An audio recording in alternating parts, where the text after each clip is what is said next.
Hello and welcome everyone. Thank you for joining us today for our weekly OCI deep dive. My name is Kenna Kettrick. I'm a program manager with the OCI go-to-market team, and today I'm joined by Abhiram Gujjewar, Ling, Xiang, Rashmi Badan, and Martin Gubar, all from product management here at OCI. They're going to take you through some use cases, capabilities, demos of our data catalog. All right, I think that is quite enough from me. So Abhiram, go ahead and take it away. Thank you, Kenna. Hi, everyone. My name is Abhiram Gujjewar. Thank you for the opportunity to present capabilities of OCI Data Catalog today. Really happy to be here. And we have some exciting new innovations to share with you. Hopefully, you'll find them useful. So let's go quickly over what we're going to cover today. We are going to talk about basic value proposition of the catalog, what use cases we're trying to solve, a quick view of capabilities, including live demo. And also a couple of latest innovations that really we want to highlight. One which will be driven by Marty, and then the other driven by Ling, which will also include slides and demos. And if you get a chance at the end, we will look at the roadmap as well. All right, with that, let's start. All right, so let's paint a big picture. You might have heard about lakehouse architectures in general, but we believe that Lakehouse is now, in a modern data platform, a core component. And it consists of a variety of different data stores, such as Object Store, ADB, MySQL, and other databases, right? It also has, beyond databases, it also has processing engines like, like the managed open source Spark distributions, for example, right? So in a Lakehouse architecture, those things that bring in the data, like data integration, those things that store, and then things that process. But data catalog becomes a very key component of that because you need a metadata backbone for this lakehouse.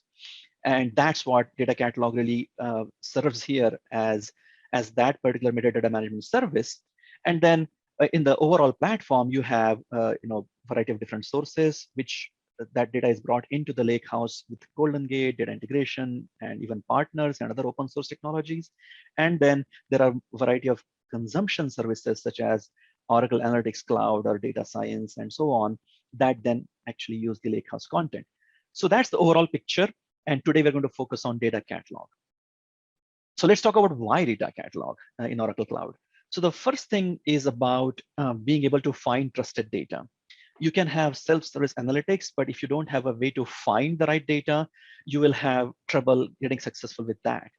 And what happens is that a lot of analysts and scientists and engineers, they are waiting for data for somebody else to give them, or they can't find it, or they don't understand what different columns mean. We have customers who tell us that they try to answer some of these questions with Confluence pages and wiki pages and Word documents, and that didn't go well at all. So finding trusted data, understanding it, and being able to share the knowledge about data is a big challenge in any analytics environment. So that's the first thing. The second thing is about data lakes. You can build a data lake, and obviously data lake is an important component of Lakehouse. But if you don't know what's in there, if you don't have an abstraction that can be used to query the data, then the data lake is as good as a data swamp because nobody knows what's in there. So being able to share that schema, centralized schema, is very critical. And then data governance is an aspect that's on top of mind for many customers, and not only in regulated industries, right? In all industries. And the goal there is to make sure that the value of data is realized in the organization. But if you don't have a holistic view of data, if you don't understand ownership of data, if you cannot collaborate on data issues in general, then you cannot realize value of all of your data estate. And that's where improvement in data governance actually become important. And Catalog can support some of the capabilities required for an effective data governance program. So that's what is the problem domain of data catalog. Now, how do we intend to help? We intend to help by providing a data discovery service on top of Oracle Cloud ecosystem. And when we say ecosystem, what we really mean is that we are now building a metadata framework, data about data, right? And that is going to harvest, so-called harvesting process from this variety of sources, and ecosystem being Oracle on-prem systems, Oracle Cloud systems, Oracle Cloud services, and also some high demand non-Oracle sources, which I'll show you a list of, but we are going to basically make all that data discoverable using metadata technologies. We're going to provide a metastore abstraction, a unified metastore abstraction that can be used to access or to understand the contents of object store, so that ADB, which Marty will talk about, or data flow, another service that we support for serverless Spark, those services can actually use and understand the object store content. So that's the second part. And the third is actually integrations with other Oracle components. And this is very critical in my opinion. The goal for the service is to provide value to other services as well, to make sure that other services can do the best they can based on the knowledge that has been stored in the data catalog. So integrations with OAC, which Ling will talk about, integration with data science, data integration in apps, and so on, is one of the biggest things that we would also want to be doing. So what can you do with catalog today? What use cases can you solve? Well, first is search and discovery. If you have data scientists, data engineers, data analysts looking for data, they can save time and effort by finding trusted data with including, by the way, business context, which actually captures tribal knowledge. Then Marty will go over the use cases for ADW, how that can be accelerated with data catalog integration. And then the third use case would be a business glossary, so-called, which is a collection of business concepts in a managed form that can be used by data stewards and governance leaders for making sure that there is a common understanding of business concepts. So those are the three use cases that we'll support today. Current capabilities are broadly split into 4 pillars, if you will. First is about being able to collect technical metadata, and I'll go into details bit by bit. Being able to collect technical metadata from a variety of different systems. They are listed here. And one of them actually, as called out here, is Oracle Analytics. It's currently in beta preview, but we can collect metadata from those Oracle OAC and OAS as well, right? So that's the first part. The second part is actually annotating and enriching that technical metadata with business metadata, and that is done via tags, custom properties, user-defined custom properties, business glossaries, and so on, and then they're linked together. And then once this knowledge base is created, that is then searchable and discoverable by different users. And all of this is actually sitting on top of OCI, which is that means that it inherits all the scalability, security, and availability aspects of our Oracle Cloud. And then Marty will talk about the data lake accelerator integration with data catalog as well. So let me just kind of flash through a few screens here so that you have a sense of what we are going to see in the live demo. So ability to collect metadata from a variety of sources, including object store, ATP, DW, Hive, Kafka, SQL Server, and so on. OAC is in beta, right? Then we also have ability for you to discover sources. You don't have to know everything. We can actually find things that you could harvest metadata from. So we have automatic discovery. Beta is the OAC aspect that Ling will go into details. So I'll save this slide for later. And then the data lake content. We talked about data lake being this data swamp. If you don't understand what's in there, we have special treatment for files in data lake so that we can actually understand them in a logically grouped manner. We look at different sets of files based on their names and patterns and such, and we say that, oh, these 100,000 files actually mean a really one quote unquote table. So there's intelligence behind that. We'll look at that Marty will show. This slide is really a summary of what Marty is going to show in terms of demo, but the idea is that ADB now can access the content from object store much more easily with the integration with data catalog. So object store content becomes available just like an external table, and that becomes the source of truth for data in the object store. Then beyond the integration with ADB, we also actually have a so-called metastore. For folks who are in the big data world, they would know this concept where the idea is that there is a persistent metastore that basically stores information about relational databases, schemas, tables, partitions, etc. But for those databases that are backed by object store files. So the object store is the storage, and then the abstraction and the relational abstraction is provided by the metastore that we have in catalog. And then that is then used by Spark applications and Spark developers, right? And then we talked about glossary, which is basically a collection of controlled vocabulary, if you will, of business concepts. That way we can promote common understanding. For example, let's say somebody says revenue, like what does it actually mean from business perspective? We can look at that. And then we also have ability to actually annotate in the form of custom properties. And I'll show you some of those examples in the live demo. We ourselves require, actually, we think that catalog population is a very critical component of the overall journey, because if you don't have content in the catalog is not as useful. So being able to help customers and users populating the catalog quickly is also one of the goals that we have. And that's where we utilize AI/ML techniques to make recommendations like, oh, here is a table that might be related to this business concept. Go ahead and link that so that users can get a holistic view. They can understand business concept and technical metadata as well. So those kind of recommendations are available. We will continue building more and more such techniques so that your job becomes easier as a data provider. And this is the notion of custom properties. Again, instead of spending time here, I'll just skim through this and actually just jump to demo. So this is the main Oracle Cloud Console I have already logged in. And data catalog lives in analytics and AI umbrella here, right there, data catalog. And data catalog creation actually is a very simple process, literally one click. When you come in here, you will be presented with this create data catalog gesture. And all you have to do is just name it meaningfully and create a catalog. That's it. That's all you need to do. And one thing I forgot to mention, which is very, very critical, is that currently the data catalog service, current capabilities are available to OCI customers at no cost. Very important point. Because we believe that once the customers have a data catalog, they will be able to utilize their other data estate much more easily. So the current capabilities of data catalog are available at no cost. You have OCI tenancy, just go ahead, open up data catalog. In fact, there is an overview here as well. And you can just start working with catalog. Right? So let's dive into a demonstration instance of data catalog. So we talked about this notion of different problem domains that data catalog solves. So let me just kind of use that as the driver for my demo. So I am a data analyst. I'm looking for data of some kind. This is my home page, and I can see the search bar here. So this is my primary interaction point, if you will, as a data consumer. I want to, let's say, look for customer data. So I just come in here and I say, I want to find customer data.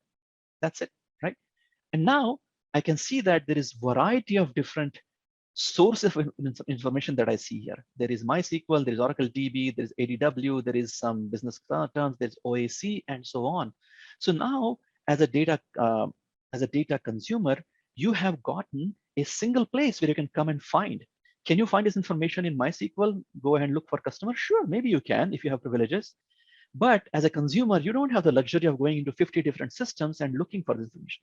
This gives you a single place, single source of truth. And you can say, you know what, I really care about ADW. I don't really care about anything else. I really care about maybe a specific ADW that I'm interested in, maybe finance or something like that, right? And now it's filtering on this side, which is great, right? I found something interesting that I focus on. But then, even more importantly, what you can filter by is classifications that you have created, right? You might say, oh, I have this special property for my tables that is about update frequency. You could say, oh yeah, I want only things that are updated by daily, right? And so on. Or you could say, well, I really want data that has been certified by my data stewards. I want to look at data certified as true. So now you are able to use the business context to find things that are useful, right? And that becomes very powerful. So let's say I have found something like this. And by the way, search results actually show some of the important properties, who's the owner, who's the, what's the frequency and so on. And you can control this, by the way. And you can see some basic information. And you say, okay, you know what, this one is something that I like. Maybe I'll open it up, right? And then now you start looking at the details of this. So here, when you open it up, you can see the technical details. Oh, it's coming from this warehouse. It's coming from this schema. It has all these different columns. Great. If I want to open up these columns and understand what those columns actually mean, I can do that, right? You get the idea, right? And I can understand technical metadata at that level. I also have this notion of constraints, right? I can see primary key, foreign key, and such. Great. And that technical information I understood now. Now I want to understand the business context, right? Because what ends up happening is, I, as a data consumer, I don't know which regions it is applicable to, right? I don't know what the level of quality is here. So what ends up happening as a data consumer, I keep asking questions to data providers, and data providers are getting questions from hundreds of people like me, and that's not very efficient. So that's why having this single place where, as a consumer, I can come in and understand what this data is about is very useful. I don't have to depend on anybody. And let's say I'm a data provider. I want to make sure that I tell all my consumers what is this about. I can actually edit these properties and say, by the way, I recently uploaded some data from JPEG, so let me modify that. It's applicable for that. We're going to extend the, obviously this is not quite right. Let's say I'm going to extend the archival and something like that. Okay, great, we can do that, right? I want to change the quality score to be 5, whatever. And here is the group that they should be using if they need access to this. I, as a data provider, can give them all this information, store it once, and nobody then comes to me for, oh, what is this? What is that, right? That's really powerful. And you can do it at table level, column level, any object level. Another powerful feature is actually about this freeform tags, right? Where you can say, you know what, this was used for KYC before, but not available anymore. And even it's probably not suitable for marketing either because it has sensitive data or something like that. So now you're actually having these freeform tags that you can use to give even more information in a bit more flexible manner, right? So that's how you get the technical and the business context. One more aspect of business context actually is this business glossary. And what happens here is that you are now thinking about this table customer. What business concept does it actually represent? Here it is showing that there's a business concept called customer, and that's what it means. Now you get a holistic view. Not only do I understand table specific properties that are listed here, but I understand the overall business oriented properties as well. And if I want to learn more about this business concept, I can click on the glossary, and then it shows me all the different details of what this glossary concept is. As you can see here, there's a full-fledged business glossary with a hierarchical structure. You have categories, subcategories. You can build your business vocabulary using these kind of things. And you can also create a sort of ontology by having these linked terms. You can say that, well, this is the main term called customer, but then it has other children, which are customer types, perhaps, that are also linked here. Even more powerful, in my opinion, is this notion of linked objects, right? The idea is that, well, I have this business concept called customer, and I went ahead and linked a few tables, and they're all listed here. That's great, right? Now I actually know how many tables or columns have this customer data, but then the system makes recommendations. By the way, there is a ton of other stuff, and this is our OAC data estate that we have harvested here. But you could actually come in here and say, yeah, that makes sense. I actually want to link all of them as well. So now you have a holistic view from business perspective as well. If you're a data steward and you're looking to see all the instances of customer data, you can come in here and get that holistic view. So as you can see, it becomes very easy as a data consumer, data steward, to find information and get that knowledge that was maybe buried in somebody's head, in documents, in Excel sheets and whatnot. So that's really great. But how did it all happen, right? So it starts, I'm switching gears, and I'm actually trying to be a data catalog admin, somebody who actually manages the technical metadata here. So the way you actually get the metadata in the first place is by notion of data assets.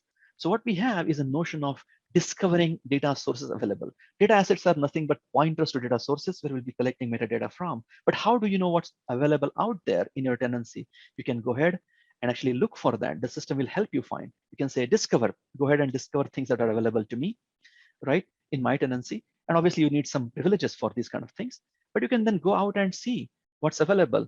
ADW, ADP, MySQL, Oracle DB, Object Store, right? And the system actually brings in all that information, and you can say, yeah, this ADW actually is something that I want to harvest metadata from. You just say create data asset, and now the system will populate all information that is needed to connect to that system, obviously except the credentials, and you're off. You actually can create the data asset and start what we call as harvesting. So let's very quickly look at the harvesting part of it. So let's say I open up this data asset here, and I have a ton of them. As you can see, I have all of them pretty much. And the way you go about it, actually, you can say, okay, I have this Oracle database that I want to harvest. And it's a simple process of actually connecting to the system and selecting what you really want to harvest, right? So you have a connection here, you select that, and now the system is going to go out and tell you what schemas are available, what tables are available, and you can create this so-called asynchronous job. And I think my password has expired here. But anyhow, the idea is that pretty simple, connect to that system. Yep, as I suspected. And you can find out what's available and create this job. And I'm not going to go into all these details there, but you create a job and that's how you harvest the system. Once you harvest, essentially what you get is something like this. Here are all the schemas, right? And you could say, okay, you know, what's in this schema? Okay, here are all the tables in that schema. By the way, all these are different objects in the catalog, so you can even annotate those as well if you need to, and all these different tables, and then you can, you know, start looking at these things, right? So that becomes very powerful for you, and you can, you know, do that. One last bit before I hand it over to Marty, that, by the way, I cannot cover all of it here, so I'm just kind of showing you a few things here. One last bit actually is ability to browse as well. So if you don't like the search interface, you can actually come in and browse. And we actually have, like I said earlier, special treatment for object store data lake. So if I open this up, I can see all the different harvested object store content. And one of the things that we do here actually is the logical entities I mentioned earlier. The object store may have a ton of different files, but they really roll up into a single table perhaps. And Marty will have a better example of that. But here, for example, this dbas, it's actually a logical entity, as you can see here, that consists of actually 5 files. So what we have done intelligently is behind the scenes using a pattern, we have grouped them all together and created this logical entity that now represents a much better view of data lake.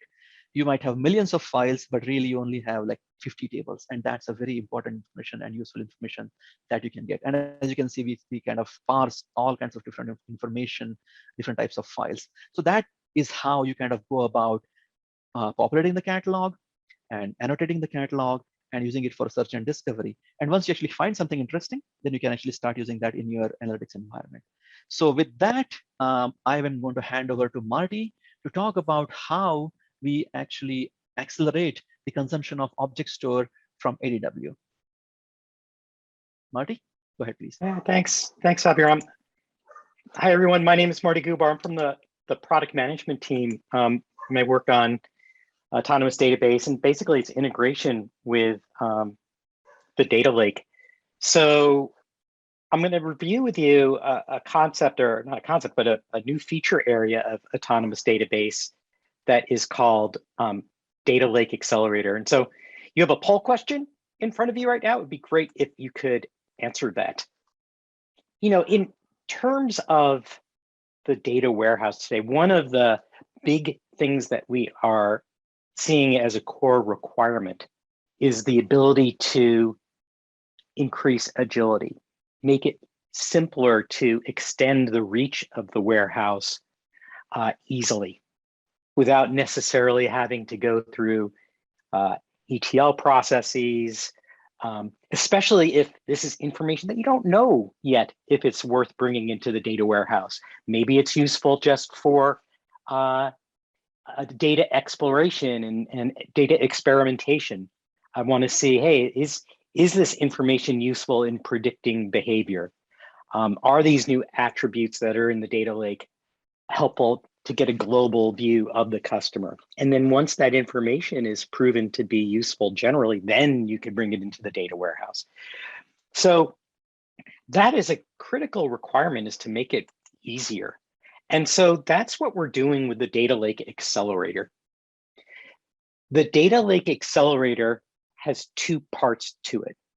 The first is integrating autonomous database with the data catalog. What that means is you use data catalog as that centralized metadata store, doing all the great stuff that Abhiram just went through in terms of harvesting sources, decorating those sources with business context, and then automatically using that metadata to then query the data lake.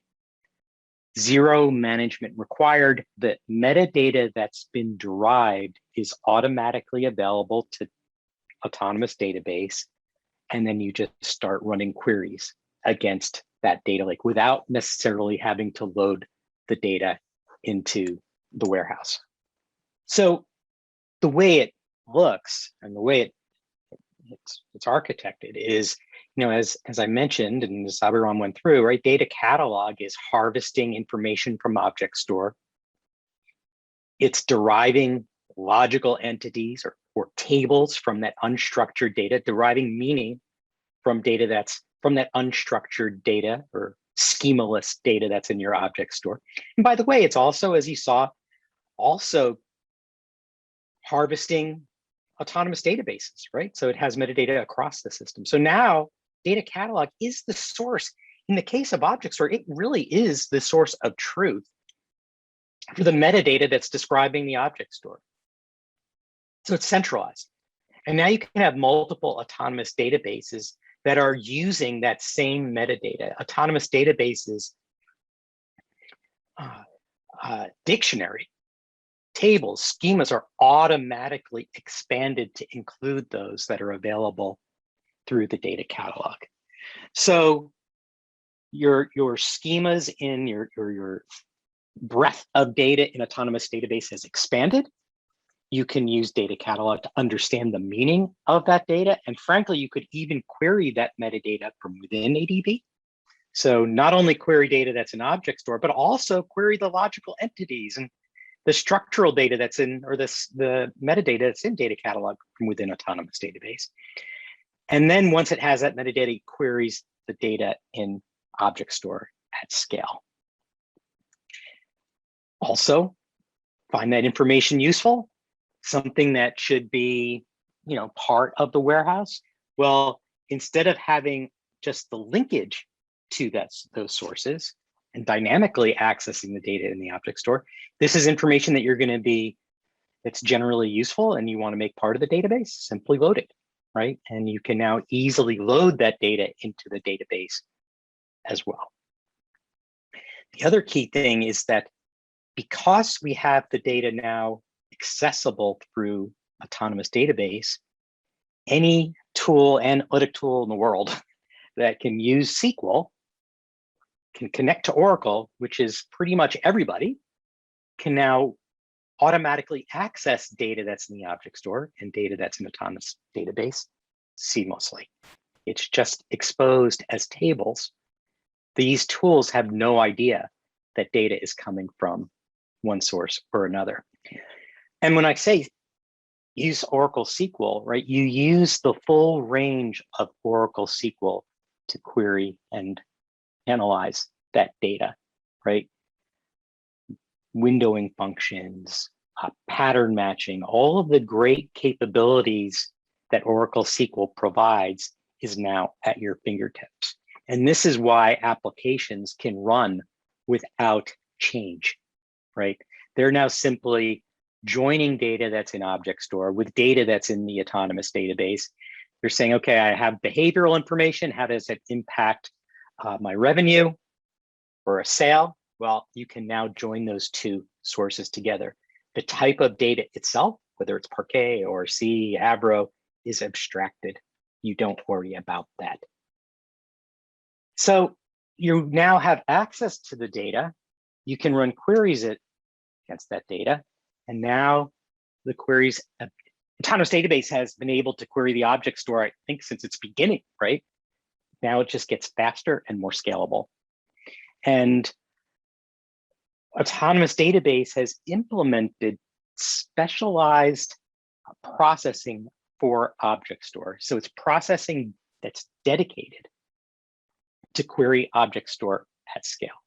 It scans, filters, and aggregates that data in a specialized compute that's distinct from the compute inside the database, right?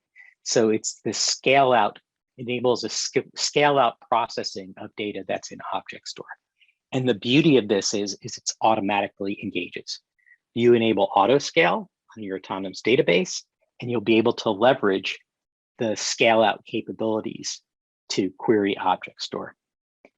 What's more is that because that processing is distinct from the actual core database processing, it reduces the impact on your database workload, right?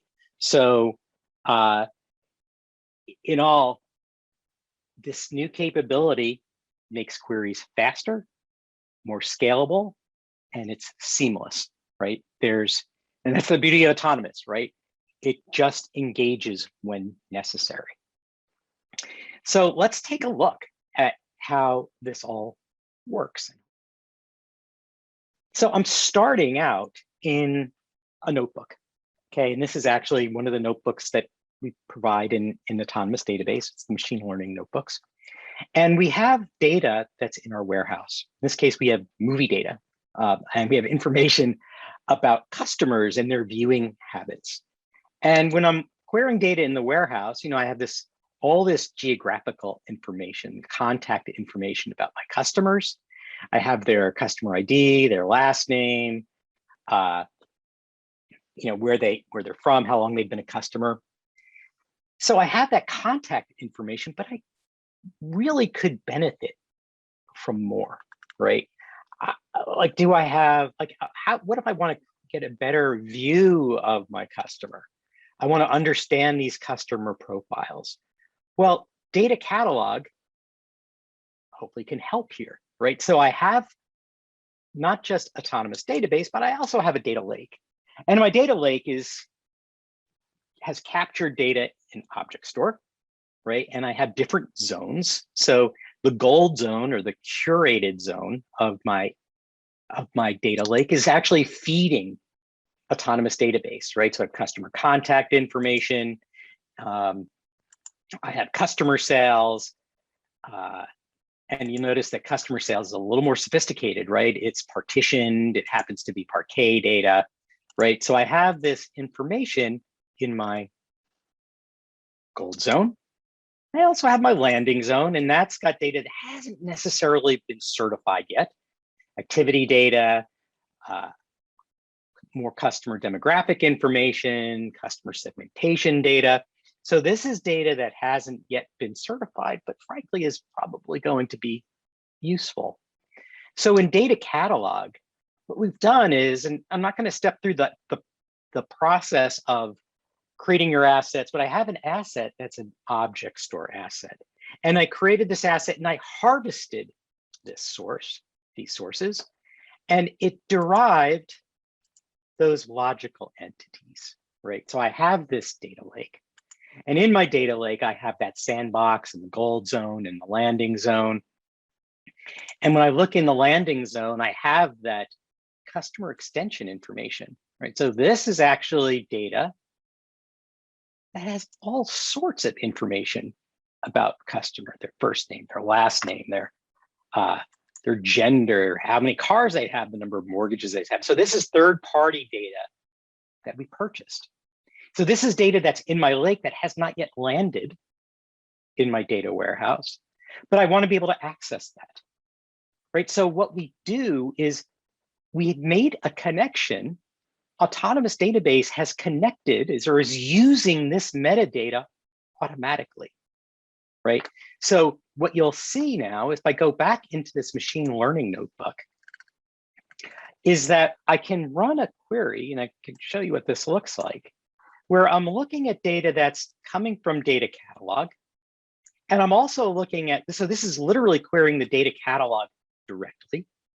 And this is how those data entities map with entities that have, or tables that have been loaded into Oracle, right? And so if you look at the result, you can see this is gold. I have my customer, I sadly haven't filled in the business name and description yet, but I have customer contact information, customer sales, customer contact, customer extension. This is coming from here, right? That's kind of what it's reading to get that information. And it's mapping to these objects that's in my database. So I have a schema or a user called dcat obj landing. I have customer extension information. And I also have customer segment information. So I have data that's living in object store that's now automatically accessible to me for queries. So I can look at, for example, at customer segmentation, and I'm literally just running a query against the database. And this could be anything. Customer segment, is it Parquet? Is it CSV? Is it ever? I don't know. It's just a table. And I run this query and I can see the various customer segments that I have. And now I break out that customer demographic information as well, right? And so now I have that last name, email, age, commute distance, and I'll join that to get a full, complete view of my customer by simply joining the contact information with the customer segment information in Object Store.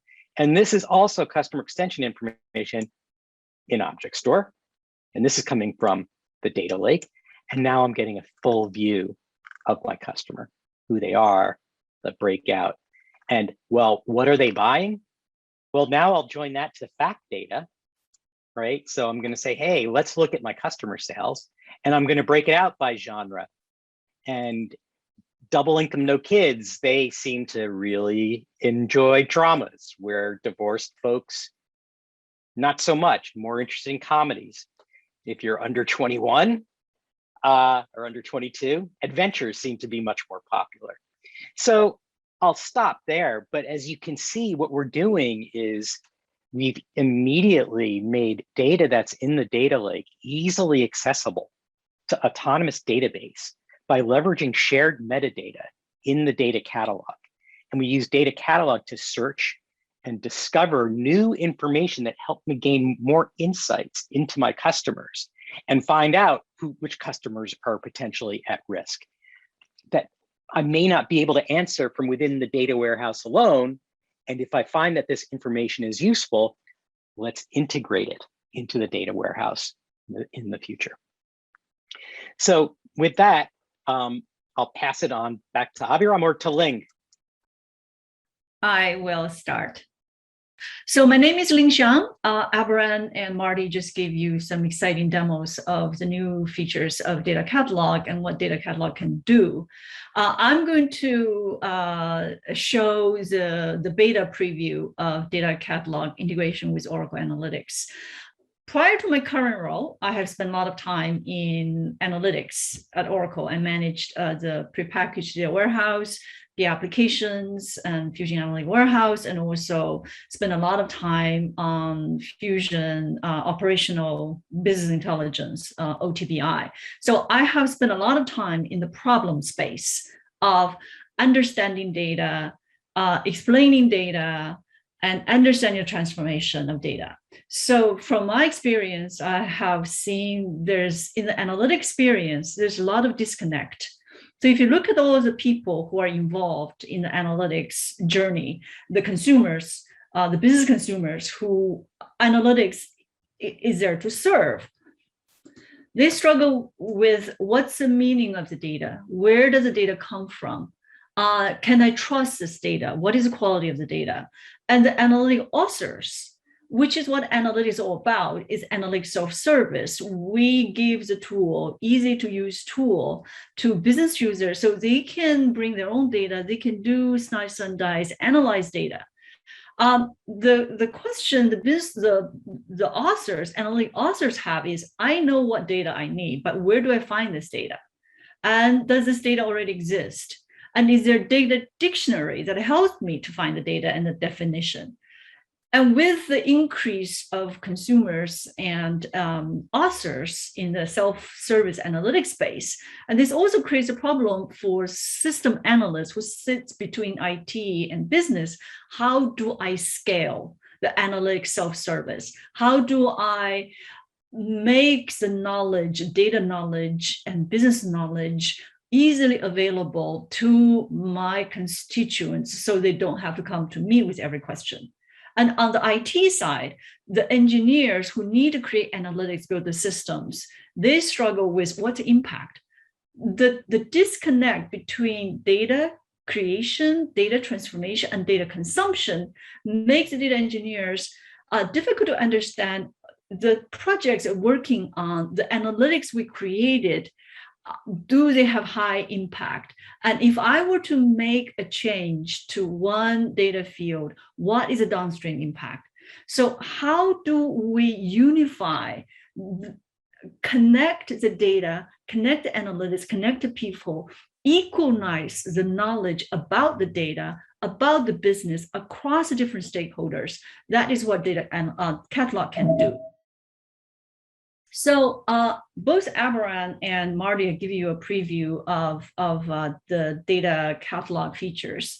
And so I'm going to focusing on what we're doing for Oracle Analytics. So when I say Oracle Analytics Cloud, it applies to both Oracle Analytics Cloud and Oracle Analytics Server, and even the older version of Oracle Analytics as well. So the role of the data catalog for analytics is to provide the systematic dictionary, a live system dictionary that can bring together the repositories, the RPD, or the semantic model, logical definition, the physical model, and with the web catalog. So you can see, you can discover, I'm looking for, purchase order quantity. Where does this data exist? Which subject area does it exist? And which data set does exist, and how that data is consumed in reports and dashboards. So we make that information easily available to everyone. So you don't have to go into the BI admin tool. You don't have to look at each report to understand where the data is used, and bring easy visibility to data impact and lineage. And also to layer over the business knowledge on top of the analytic metadata and build a glossary. So we are taking multiple steps to complete the integration with Oracle Analytics. So the top part of the picture is what we currently support, which is in beta preview right now.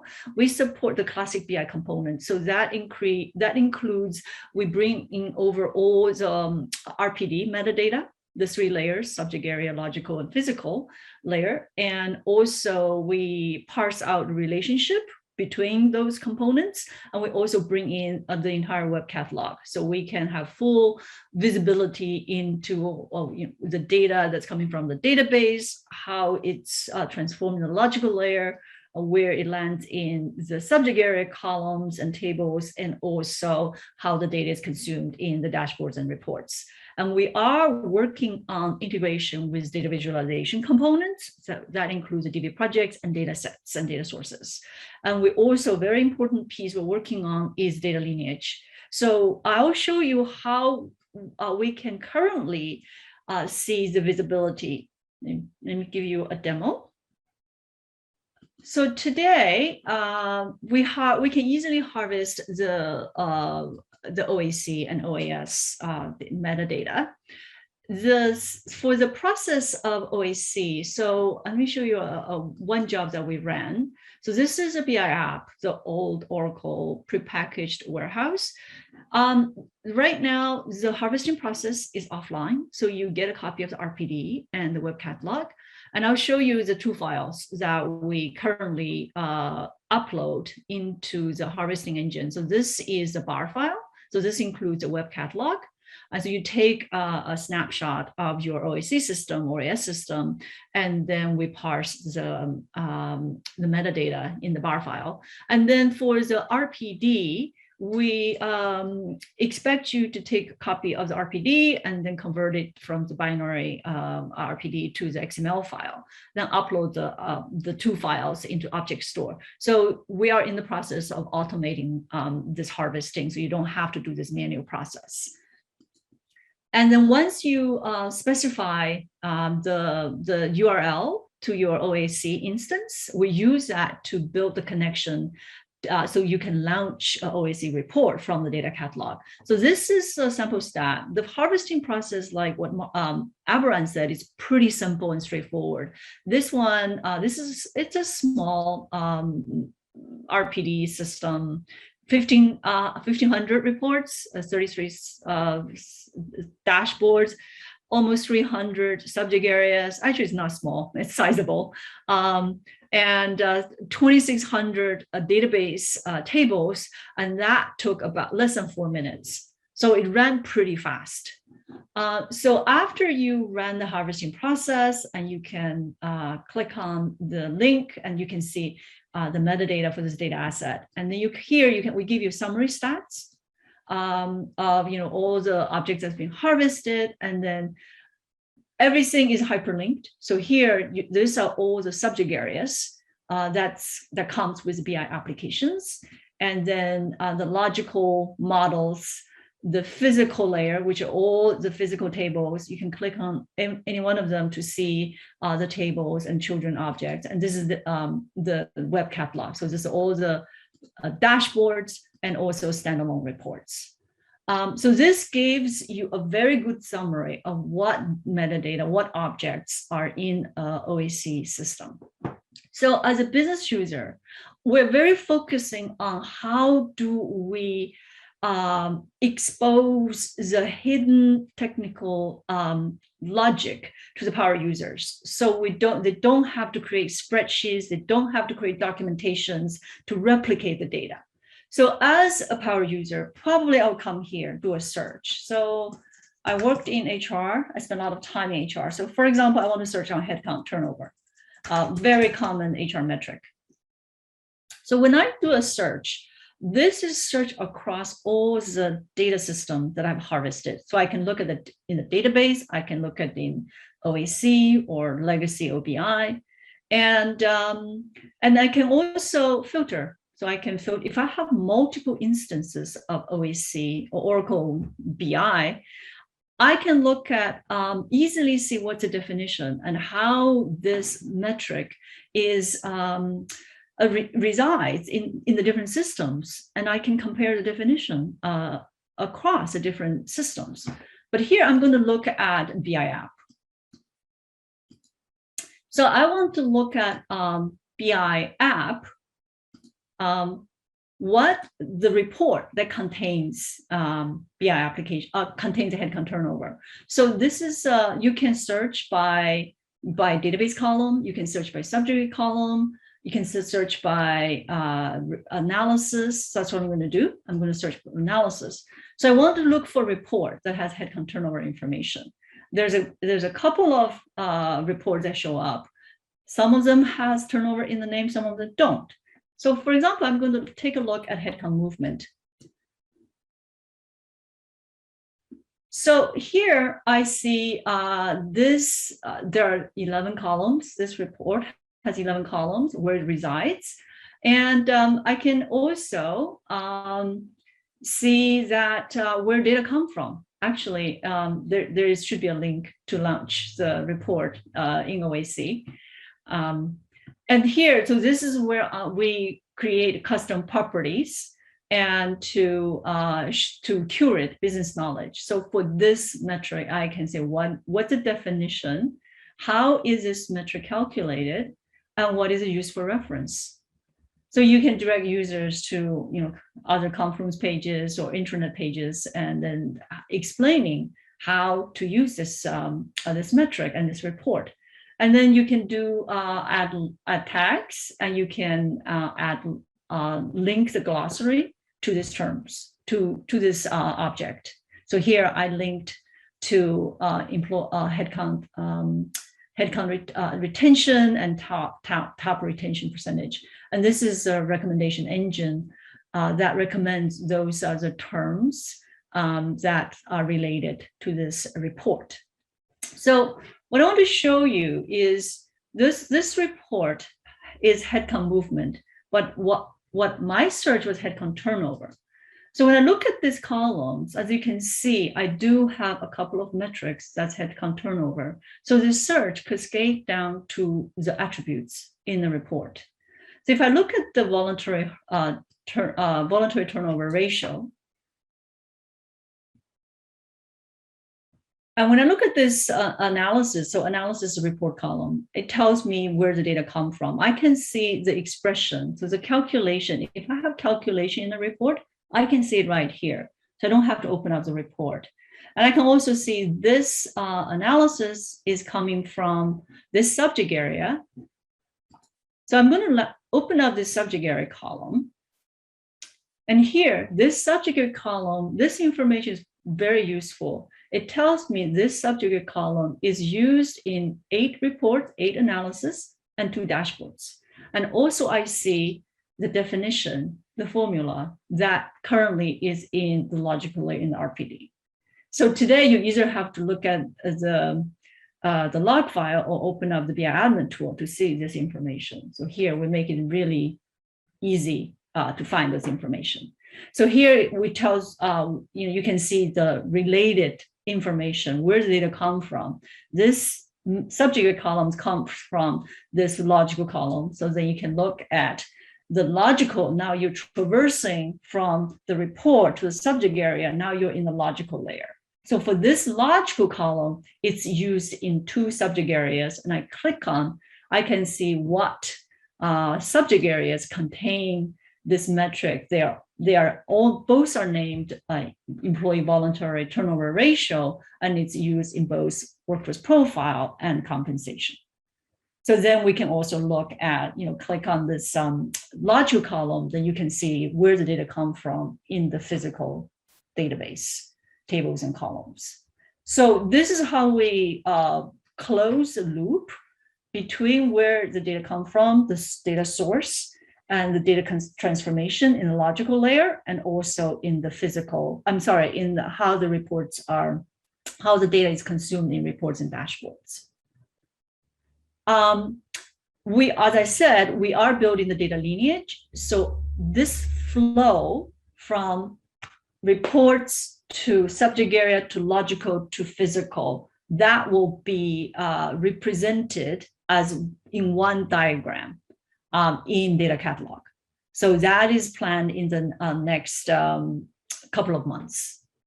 So by that time, when that's available, we will do a demo to all of you again. So that's a very exciting feature. And by then, we will also have the data visualization in the lineage as well. I think we're up against time. I just want to show you the OAC integration is in preview. So this is open to all OAC customers, and Data Catalog is a free service. So anyone who has an OCI tendency is available to self-nominate, or reach out to us and to get access to this service. So we do need to whitelist this OAC integration for your tendency. So please self-nominate or let us know, and we will submit for this approval process. So that's my presentation. Abhiram, do you need to close? Yeah, I think we are good, and we're running out of time. So Kenna, I'm going to hand it back over to you for the final remarks. Thank you so much, everybody. And thank you so much to Abhiram, Ling, Martin for this presentation. Thank you to Rashmi for answering questions in the Q&A box. I've dropped some links in the chat to where the replay will be. So if you want to go back and check out any of the demos or anything like that, feel free to do that. And if you have any questions, you can follow up with me or in the CCC forums or any of the presenters. As I mentioned, we've got more events coming up next week and future weeks as well. So I hope you will come back and join us for those. And I would love to have any and all of you lovely presenters back for more on Data Catalog, because clearly this is just barely touching the surface and there's so much more to learn. So hopefully we can have more of that in the future. Thank you so much for presenting. Thank you so much, everybody, for sticking around and watching this presentation. Feel free to answer that poll if you haven't yet. And otherwise, we'll see you all next time. Have a great day. Thank you all. Thank you, Kenna. Bye-bye. Thank you, Ling. Thank you, Rashmi.